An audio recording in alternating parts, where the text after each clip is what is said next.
This week, Sabrina Gross from Veridas is with us to discuss identity verification and voice-based biometrics. Then in the enterprise security news, a slow week in terms of funding with only one funding story and two acquisitions to discuss, ChatGPT Teams debuts, analysis of AI adoption across the public clouds, my experiences taking a course on using AI to improve personal productivity. Should we redefine what it means to be a unicorn? Rite Aid gets sanctioned by the FTC and is banned from using facial recognition. Miss your BlackBerry but want to keep your iPhone? You might be in luck. All that and more in this episode of Enterprise Security Weekly. This is a Security Weekly production for security professionals by security professionals. Please visit securityweekly.com/subscribe to subscribe to all the shows on our network.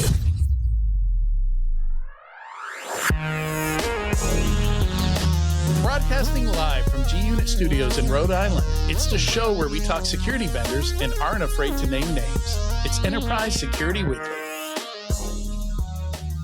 Identity is at the core of every great digital experience. Ping Identity's solutions support the scale, flexibility, and resiliency required by enterprise-level IT teams for lasting digital transformation. With 99.99% uptime and over 3 billion identities under management, they're the only identity vendor that's proven to champion the scale, performance, and security of large enterprises. That's why Ping Identity champions your unique identity needs. They give you the tools to offer your users the right access at the right times, no matter how they connect with you. Visit securityweekly.com/Ping Identity to learn more. 2024 will be the year of cryptography, driven by compliance requirements like PCI DSS 4.0 and the long-awaited NIST-standardized post-quantum algorithms. No longer can enterprises take their cryptography for granted. Cipher Insights from Quantum Exchange brings clarity to cyber risk blind spots that other point-and-scan solutions miss. The continuous network monitoring and response tool flags, scores, and prioritizes dozens of crypto risk factors in near real time, displayed through a single user-friendly dashboard for efficient management and remediation. Empower your NOC and SOC teams with actionable intelligence. Demonstrate proof of strong encryption required for zero trust. Gain the visibility and crypto inventory needed to begin your quantum-safe journey.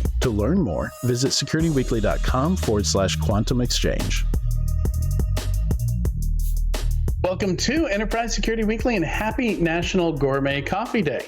Life is too short to start off each day with bad coffee. This is episode 346, recorded on Thursday, January 18th, 2024. I'm your host, Adrian Sanabria, and joining me is the Admiral of AI, the Captain of Content, Katie Teitler-Santullo. How are you, Katie? I am well. Happy National, what was it? Something about Good Coffee Day? That's a good day to have every day. Every day. National Gourmet Coffee Day. Gourmet Coffee Day. Okay, excellent. What kind of coffee are you drinking? Honestly, I can't remember what kind of coffee I'm drinking, but it's, but I use an AeroPress to make my coffee, and I'm actually exploring a bunch of different coffees from local roasters here down in Orlando. So I don't know the companies very well. One of them was kind of weird. It was very acidic, and when you poured oat milk in it, it immediately broke up the oat milk. It was really weird consistency. I have no idea what happened to that coffee, but probably not grabbing that again. Yeah, no, that doesn't sound terribly tempting to me whatsoever. My husband recently tried a coffee with olive oil in it. We're not huge Starbucks fans, but they called it some kind of Italian roast coffee and had olive oil in it. I expected it to be disgusting. It wasn't totally disgusting, but it did have a distinct olive oil flavor in the coffee. Yeah, there's this idea of bulletproof coffee where you put different kinds of oils in it, you put butter in it, and you blend it all together. And again, it sounds disgusting. But it's actually pretty tasty. But personally, I prefer my coffee just black. There you go. Nothing. Makes it easy. No sugar, no milk. Where you go. Yeah. I'm easy, except that when you drink it black like that, there's nothing to disguise the coffee flavor, so it has to be good coffee, right? That's true. If you pour a little half and half in something, it can cover up a lot of coffee ills. Yeah. Exactly. Also joining us, we have the Baron of Bloodhound, the Pirate King of PowerShell, Shawn Metts. How are you doing, Shawn? All right, just coming off of being at ShmooCon, the conference in DC this past weekend. So that was quite a busy weekend. ShmooCon runs Friday through Sunday, so it is a fairly long time period. We had a bunch of the Trimark folks out here and launched our new Trimark Vision Active Directory security product there, and we're demoing it with folks and got lots of great feedback. So that was a lot of fun. I also noticed on my daughter's day of the week calendar that today is also Thesaurus Day. I hope you're doing good, well, enjoyable. And it's Winnie the Pooh Day, which is interesting to me as well, since Winnie the Pooh recently went out of trademark. So people are making derivative works around Winnie the Pooh, including the absolute horrible horror movie that came out last year about Winnie the Pooh and being abandoned by Christopher Robin and went on a rampage. So don't watch it. It's bad. Is it worse than Cocaine Bear? It is absolutely worse than Cocaine Bear. Cocaine Bear was quite enjoyable, at least if in the right setting. I know you didn't enjoy it, Katie, but that's okay. It was enjoyable from a, are you effing kidding me? This is ridiculous point of view. Yes, it got a lot of good laughs. Yeah. Absolutely. So how was ShmooCon? I heard that next year is going to be the last ShmooCon. Since last episode, we actually discussed the fact that Heidi and Bruce have started their own startup. Yes, end of an era. It's obviously sad news for the community because ShmooCon tickets were selling out in seconds. I think the last round was the rounds were 6 to 8 seconds. So it's very difficult to get a ticket. But a lot of people LobbyCon it and make it out to DC across the country. There's lots of folks that are well known in InfoSec that show up at ShmooCon and make it for LobbyCon or get a ticket or borrow a badge and go wander around. And certainly an end of an era, and it will be missed for sure. We'll see if anyone else can fill that spot at least as best as possible. But yes, it was most enjoyable, lots of fun. Had a lot of great conversations with folks both at LobbyCon and ShmooCon proper. And it's always a good time. Always very busy and a bit exhausting. So I'm still a bit shmoo lagged, let's say, as we get into today, Thursday, the 18th. But Happy New Year, everyone. Yeah, it's nice to have you back on. I'm glad everything went smoothly. It went smoothly.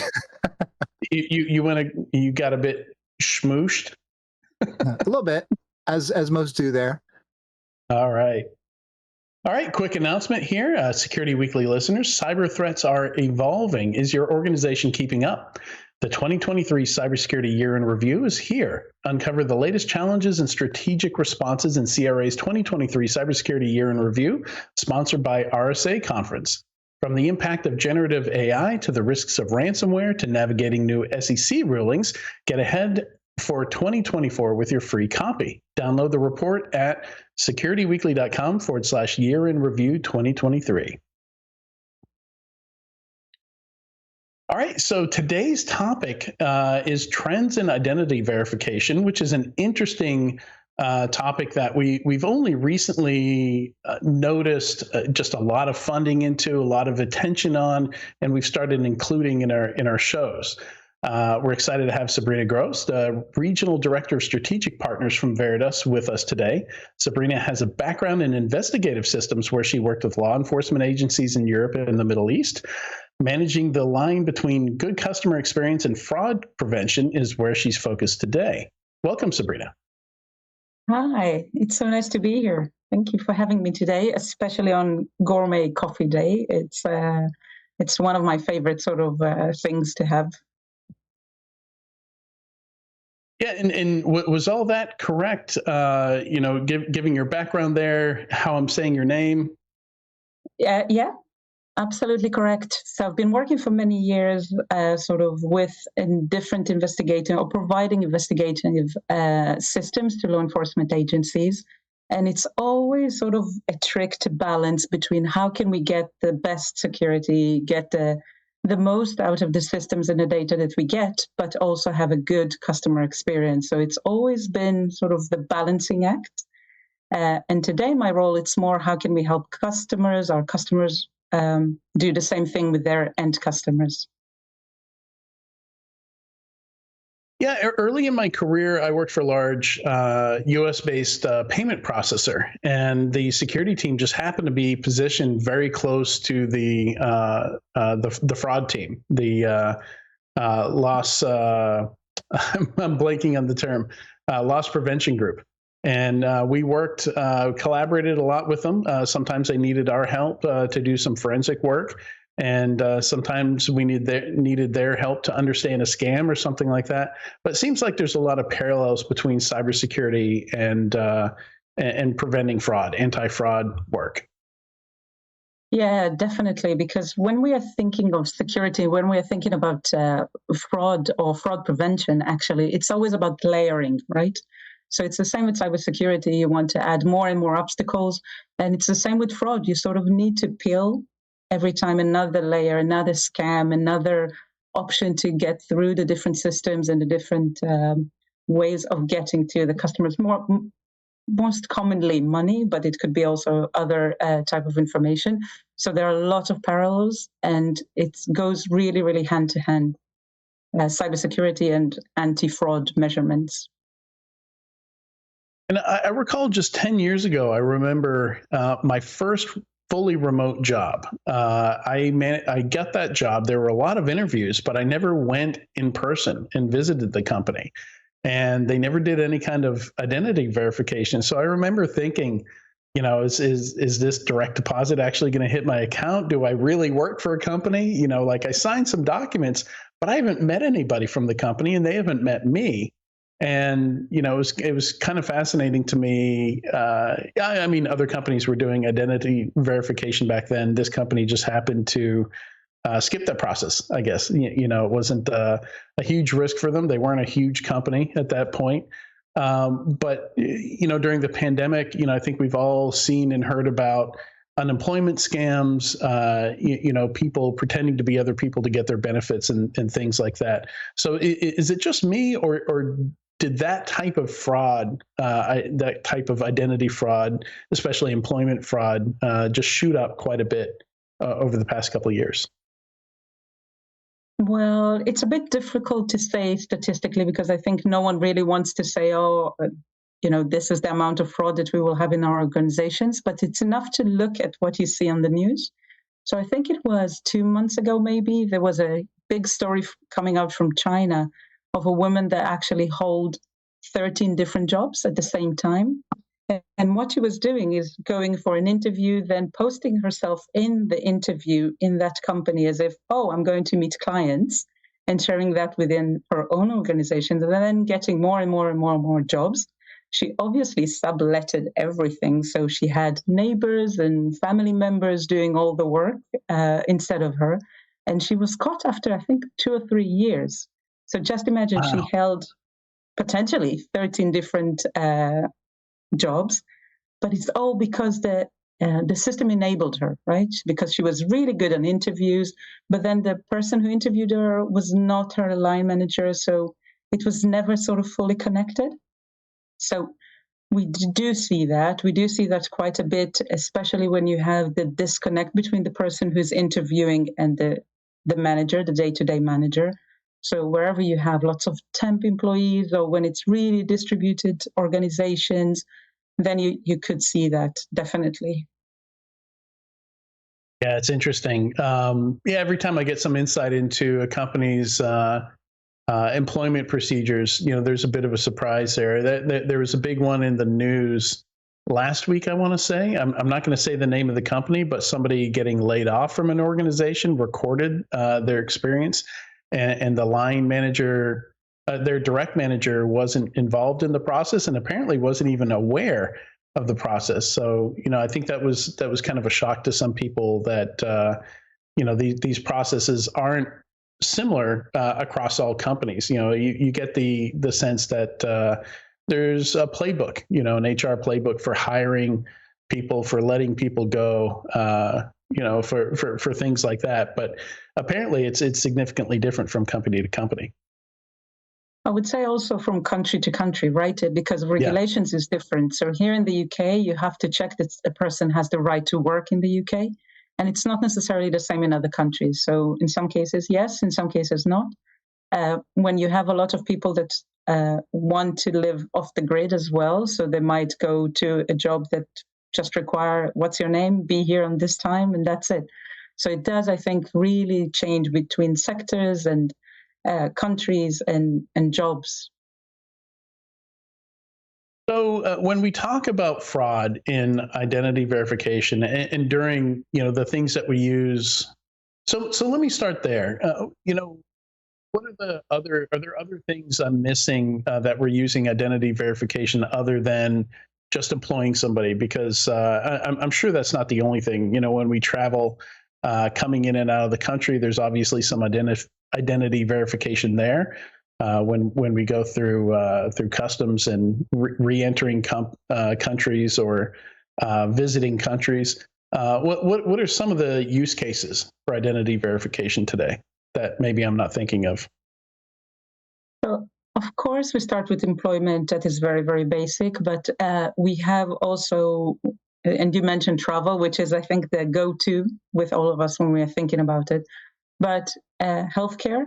So you need to prove at least once who you are in order to do that, to get healthcare, to sign up on all the insurance documents. We see more and more clubs, like sports clubs, that want to know who their fans are and would like to get to know them better, or to make sure that they are not on any forbidden lists to come into games. So we see that as well. But essentially, if you look at education, if you look at any public sector where you have to prove who you are, so whether you need to access any funds, I'm not sure if that is so common in the US, but definitely here in Europe, you have a lot of support from the government, and then you'll have to prove who you are to get some different benefits. You will have to do that as well. In some cases, we see more and more in things like test drives, right? I want to go and take a really expensive car for a test drive. And we see that also in the US, that more and more companies will now ask for identification just because the risk is so high. So when we see that the risk is going up, or if there is regulations, we will see that there is a need also for identity verification and for the authentication following that. Yeah. Yeah, and in fact, one of the items, that I'm looking forward to Katie telling us about when we do our news segment after we're done with this interview, was a retail organization getting banned from doing facial recognition. So I think, at least here in the U.S., even for, I'm guessing maybe it's loyalty programs or something like that they're using this for. I've seen retail organizations do trials of like fingerprint readers instead of scanning a loyalty card or putting in your phone number, which I think putting in your phone number is probably the most common thing that you see retail companies do today to, so that you can get points and things like that for shopping, and they can track your shopping. So I think this is where we need to look into ethics. We need to look into cybersecurity. How secure is your data? If you're going to hold someone's fingerprint, or obviously face biometrics or voice biometrics, we need to make sure that you're secure, that your systems are secure, and there can be no abuse of this data. So as long as, and I think this is what most of the regulators are worried about, that there will be abuse, that people will use it for marketing, or for it wouldn't be secure enough, so it could be anywhere, and it is your personal information. So when we are looking at that, I can see how it will be banned in certain situations. And I think that this is where the legislation, where regulations, and of course, the whole thing around cybersecurity and making sure that you're taking a supplier that is secure, and you have the right, first of all, to give your information, but also the right not to give your information. It's extremely important in order to see it more common and more in use. And so you mentioned voice identification via voice, and we talked about facial recognition. We talked about fingerprints. So I guess a couple of questions here. Where are you seeing a lot of fraud, and do any of those methods are they more secure than others? Harder to fake than others? With all these different options, what does an organization choose to identify a person? What methods? What methods? I think that, to be honest, most of these technologies are more or less the same, right? If we're checking someone who is a tier top technology provider that are following all the regulations and are submitting themselves for certifications, more or less there won't be any significant change or significant levels of security. But what we would like to see is what makes sense for the customer in that specific point in time.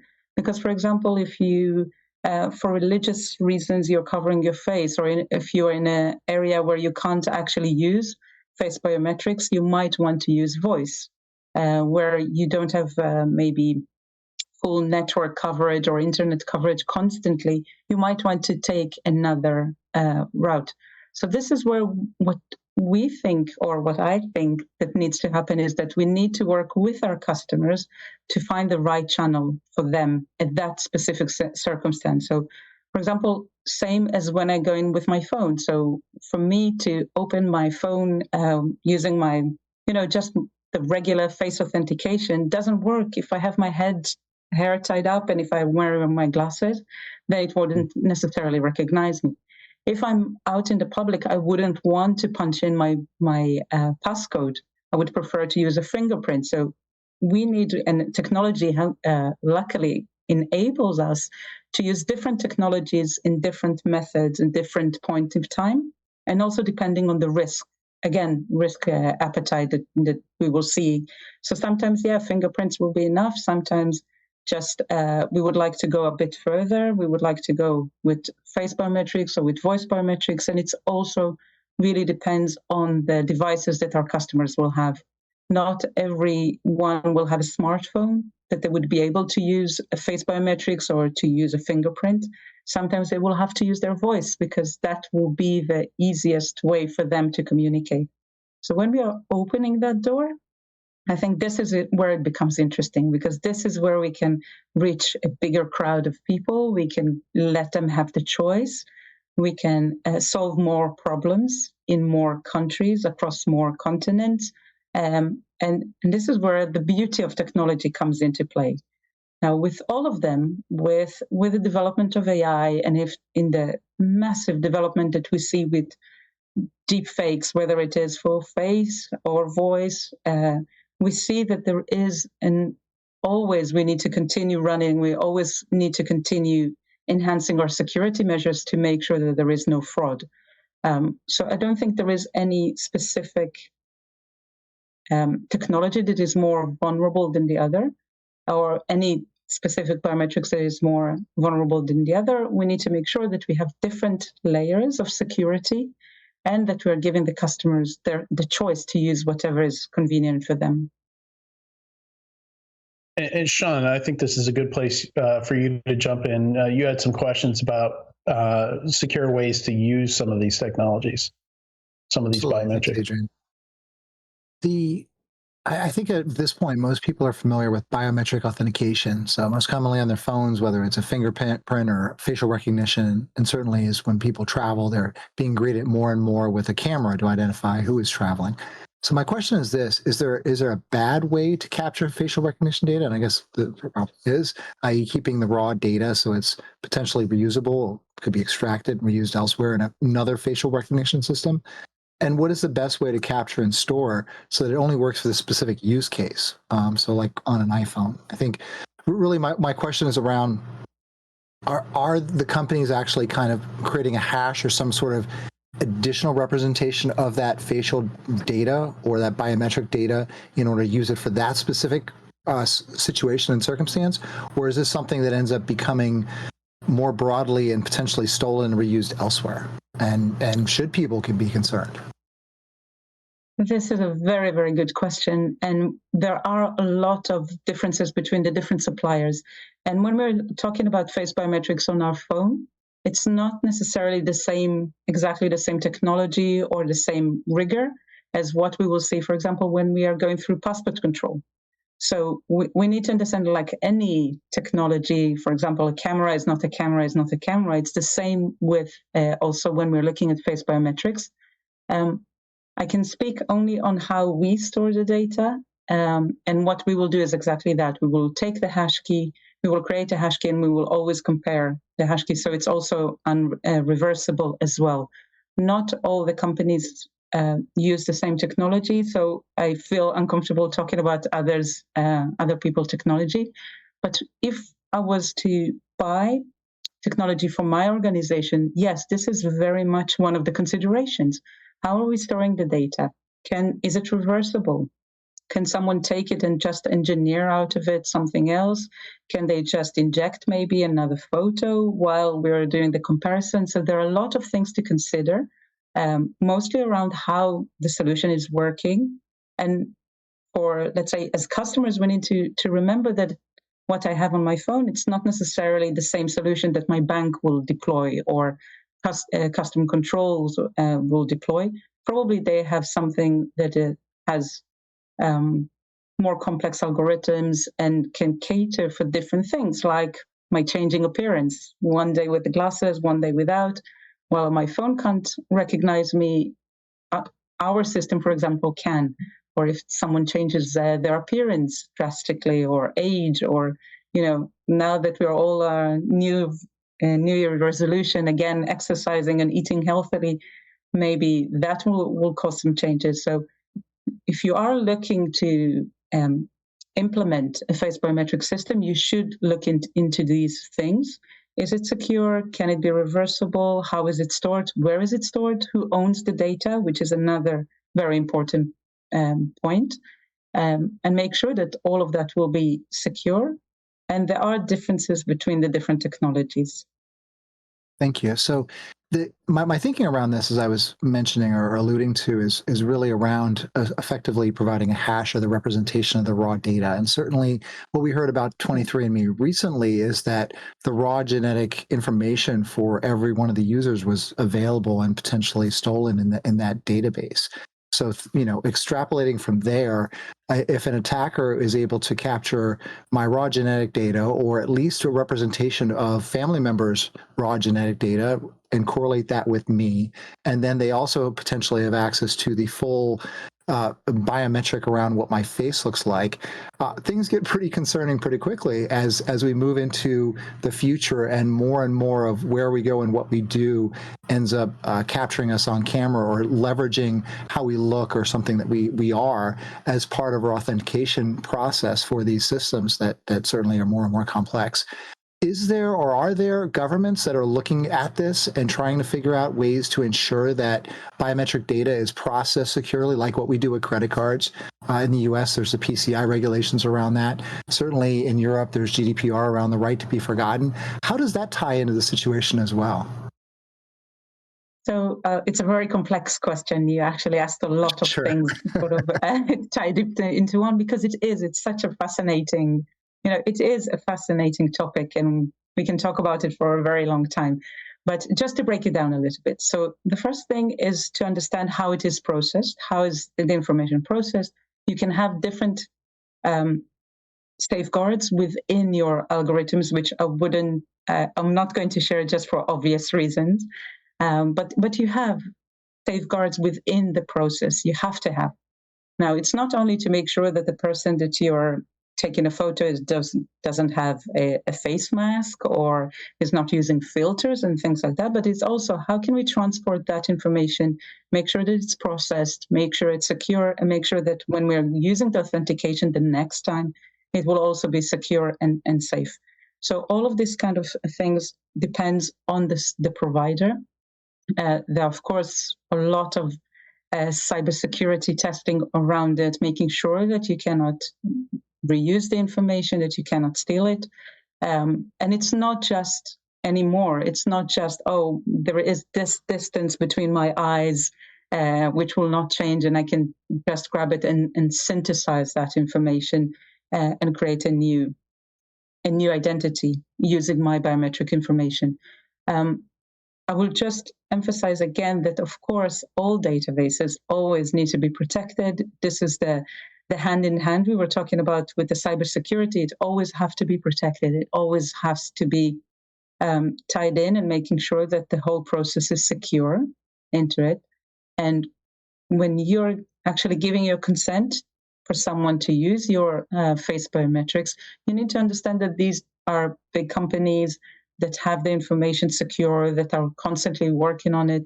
There are a lot of certifications in place. And of course, we always have the NIST that is looking into how good are the algorithms, how can they make sure that how they're working. So all of this comes into play. It has to come into play. As a customer, I'm just trying to make sure that I'm going with someone who, not necessarily a company that was created yesterday. I want to make sure they're certified, that they're secure. If I'm going to give the access to my bank, for example, I will not necessarily go to a new bank. Maybe I'll go to someone who's known for their security measures. So we do need to sort of think about it and realize it. But with the access of social media, most of us have our face and our voice anywhere, somewhere in the net. So whether it was, something that we posted or someone else posted, a lot of us will have all the information already there. At least, not necessarily that they will be able to go through a full rigorous process of identity verification, but they might be able to use that information. A lot of different areas around responsibility and data use, and Adrian alluded to it. I wrote a piece on Rite Aid, and so I learned a lot, but it was just a very small snapshot. So I wanted to ask you. You've mentioned again and again that it's really important to do your research on the vendors. Not all vendors are created equal. Not all vendors do the certifications or do the certifications equally. There aren't, at least in the US, a lot of regulations, and the technology can vary pretty dramatically from company to company. So if I'm a buyer, if I want to buy one of these systems to make sure my business has this capability of biometric verification, what are the questions I should be asking to make sure I'm getting the right answers? Because I work on a marketing team. I've heard tons of marketing colleagues, not just at my not at my company necessarily, but in the industry, you can spin anything. So Sabrina, what should buyers be asking to get past sales and marketing jargon and make sure they're getting a good product that won't lead them astray? So I think the first thing is to actually make sure that the companies do have some things that are basic, like ISO certification, like SOC 2 certification. So they're sort of going over the basic ways of working, standardized ways of working. When we're looking into face biometrics specifically or advanced biometrics, we should also look at the different national institutes, right? So in the US, you have the NIST, which is the leading one, and they are constantly checking. And you need to say that the vendor that you're looking at is actually submitting their algorithms. It would tell you something if they're not. So either they don't feel secure enough, or maybe that they're using someone else, which is a very, very important thing to understand. Are you developing your own, or are you using someone else? And if you are using someone else's, then you have more information, right? Because you can check, okay, it's not, they're using other people. Let's see if there is anything around that sort of area. So that will be number one. Number two, I think I want to underscore that for a second, because what you said is incredibly important, because I didn't know this until I wrote this piece, that the NIST certification or verification it's not mandatory. It's the vendors get to choose whether or not they submit. So if you're a vendor and you've cut corners and you don't submit, your data isn't going into that pool. So NIST doesn't know about it. So if you're a buyer, you need to know that this is a voluntary submission. And that probably says a lot about the vendor. You are absolutely right. And when we're looking also into the NIST ranking, they are checking so many things. So just on face biometrics, they have so many categories. And sometimes it wouldn't necessarily, or actually it's not the same company that will rank top on everything. So you need to think and to have a look and, okay, who are my top 3? okay? Because you don't necessarily need the top one, but who are the top 3 on each one of the categories? Which category is actually the most important for me? So, for example, when you have a very diverse population regarding skin color, is the category that or is the vendor that I'm using is actually biased, or they have bias, or actually can NIST say that they don't have bias, right? So we have so many different categories. The report is very, very big, and it's very, very thorough. It's quite amazing what they're doing there. But yes, are they submitting the reports, or the algorithms for testing is definitely something to consider. Yeah, something else that I'm interested about here is when to use this and when not to. So, we're very much. I think there's a lot of examples here where we're talking about how things work in the U.S. versus abroad, and one of the things I think that annoys a lot of people here in the U.S. is every healthcare organization, whether it's your dentist or even maybe a pharmacy, will ask you for your social security number when they, you look into it. They absolutely don't need your social security number. So I'm not very familiar with the best practices and the regulations here, but how specific do they get in terms of here's the minimum bar you need to reach to be able to say that, yes, you've done identity verification correctly, or you've done some minimum identity verification, and that can get as detailed, I guess, as is it okay for my mobile app to use Face ID from the phone, and I can call that identification, versus no, it has to be a special camera with I don't know, LiDAR or infrared, something like that has to, I know to log into Microsoft, a normal webcam doesn't work. You have to have a camera with that can see in the dark and things like that to be able to do a face scan. So, are there minimum bars that are set? I guess is the first question. Are there regulations out there that say you have to do at least this?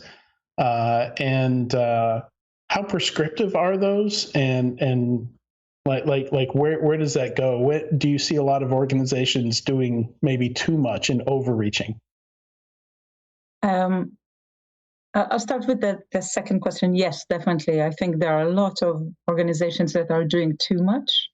For example, if I want to check that someone is allowed to drink alcohol, I don't really need to know their name, right? I don't need to know. Right. In most cases, I don't need to know their date of birth either, right? I just need to see that they look of age.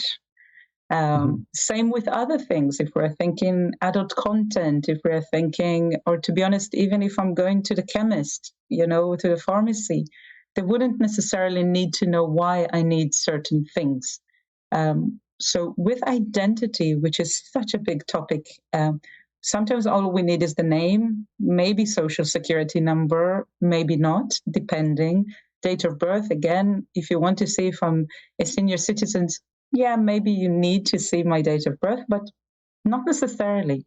And this is where at least the regulators, and when we're looking into what's happening here in Europe and what is happening also in the US around digital identity, they are talking about we will have a sum of information, and then to make sure that the different companies only use the information they need specifically for that action. So sometimes you will need everything. A lot of the times, as you mentioned, we don't need a social security number. Then what's the point? Or if you don't need my name, why should you have my name if you just need to see that I'm over 21 or over 25? So this is where it really comes to play, that while we can capture all the information, it's up to the companies to actually use, first of all, to capture the minimum amount of information that they need. It does vary, again, by region, by the different journeys that they're trying to fulfill. So it does change according to sector and region and everything. But even if my bank, for example, has all my information, they don't need me to provide it every single time or to confirm it every single time. It's something that needs to be, for this, I just need this piece of information, so let's go and check that. And at least here in Europe, there is a lot of discussions around that, you shouldn't have all of my information every single time. Sometimes it's enough if you have my account number, and that should be it. So definitely we need to understand as vendors, but also the regulators are working on it. Why do we need to have everything now? Unfortunately, with a lot of legacy systems, yes, they will ask you for all the information every single time. We see that with new fintechs, for example, or new companies, they are trying to be more selective because they're designing their systems in a much more flexible way. And then it becomes really, really interesting. Okay, what kind of information do I need? And as customers, we can actually say, no, I don't want to provide you with my name and my date of birth, just to buy a bottle of wine. So this is where I think we will see more and more. I'm not sure if in the US we will see the same as in Europe, but definitely in Europe there is a lot of discussions around that, and around with GDPR as well. Do I need to take all of this information to gain a customer and to service and to give them what they want? And I guess technically that gets a little tricky, right? Like do we issue national drinking cards? Ideally, just answer the question, right? Give it just enough data to say, yes, Adrian's allowed to have a glass of wine, or no, he's not. Maybe I scan my phone and they just get a yes or no answer. They don't need to know my name, my date of birth, just a yes or no. Old enough, not old enough, right?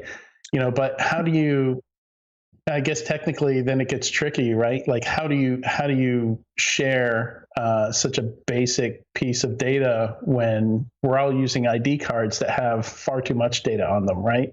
So I guess digitizing things and not using physical ID cards is one step in the right direction.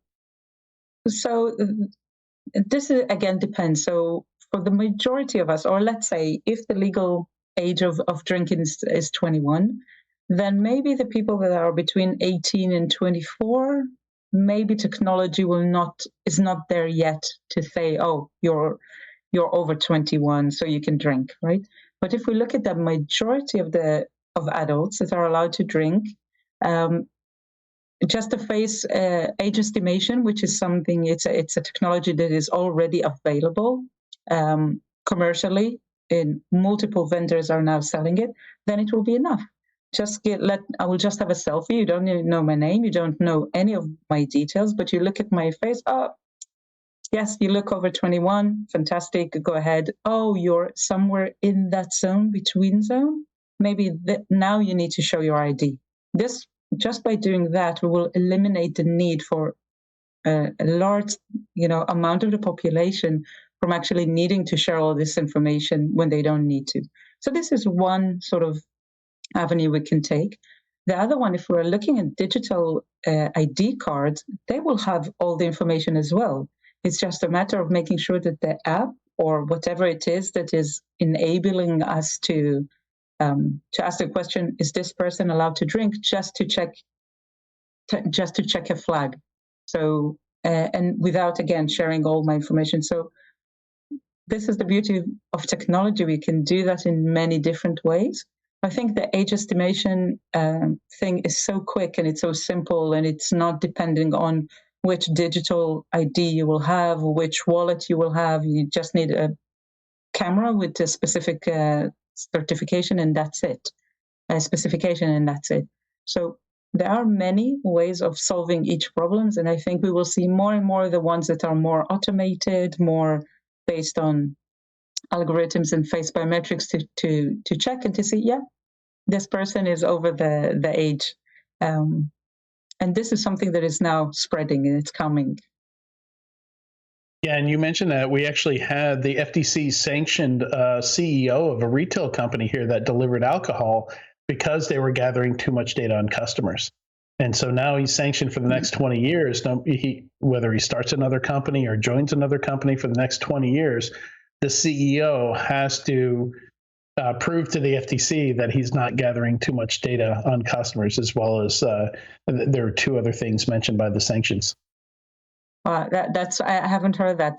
That's I'm actually very happy as a consumer. I'm very happy that it's happening because I don't want to share all my information constantly. I want to be able to choose what information I'm going to give who. And when we were using cash, it was a bit more maybe easy, just to go and to buy that bottle of wine, and that was it. Now, anyway, the payment providers knows what kind of wine I drink and what I'm getting and where.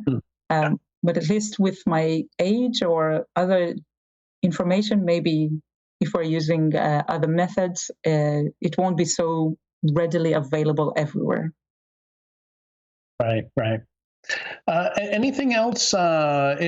Anywhere before we wrap this interview up? Anywhere else people can go to get more information on this, Sabrina? So we have a lot of information on our website, so just veridas.com. You can find there information about how we tackle deepfakes, about the different scenarios that you have, the different options that you have within different things. Of course, you can follow us. You can follow myself and my company also on LinkedIn. We have a lot of information there as well. And if you are interested in biometrics, if you are interested in identity, there are different providers and different content outlets out there. I wouldn't recommend anyone specific just because they're very different in the different countries, but just type in biometrics and LinkedIn and you'll find loads of information there. And of course, you guys, because I'm so happy that you started picking up on, talking about this topic. Again, in my mind, it's a fascinating topic. Yeah, I imagine there are probably conferences specifically for identity verification, or maybe it's just identity management, and I don't know how specific does it get? Oh, it does get very, very specific. So you literally have identity week, for example. You have now in more and more of the big conferences, you will have some discussions around digital identity and about how to process it. In different countries, there are different organizations. In the UK, for example, we are involved with the Open Identity Exchange, which is a non-for-profit organization that just talks about identity, what is digital identity, how it works. So just look out. If you just look at digital identity verification, you will see there are lots of events popping up everywhere. Okay, thank you so much, Sabrina, for joining us today. This is, as I said, we just started following this, so we had a lot of questions. Thank you for answering all those questions. Thank you so much for joining us today on Enterprise Security Weekly. Thank you very much for having me. All right, stay tuned. We'll be right back in a few moments with the weekly Enterprise News.